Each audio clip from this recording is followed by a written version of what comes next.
Сәлем, бұл менің 13-ке толып жатқан күнім болатын. Өзімнің құрбыларыммен Гавайда болған болатынмын. Біз бассейнде шомылдық, күлдік, көңіл көтердік, видеоға түстік. Бұл өте күшті болды.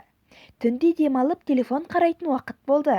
Сол түні біздің сыныбымыздан Instagram аккаунты жоқ кісілерді іздей бастадық.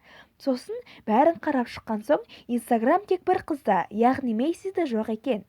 Сосын біз оған өтірік фейк аккаунт істейін деп шештік. Себебі біз Мейсимен жақсы араласпадық та, шынын айтқанда достасқымыз да келмеді. Сөйтіп біз оған Инстаграмнан өтірік аккаунт аштық және фотосына екінші бодбероды қосып қойдық. Сосын мен өте сүйкімдімін, мен единорогтарды және футболды жақсы көремін деп оның биографиясына жазып қойдым.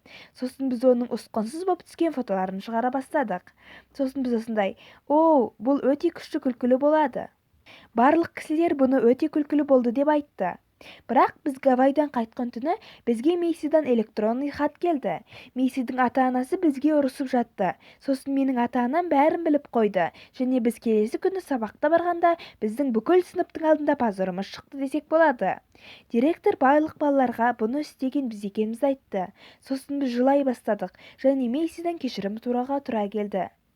Қазір ол менің жақын құрбыларымның бірі болып келеді және сіздерге де өз достарыңыздың атынан фейк аккаунт ашпау керек дер едім. Және егер сіздерге бұл видео ұнаса, арнаға жазылып лайк басуды ұмытпаңыздар және көргендеріңізге назарларыңызға көп рахмет.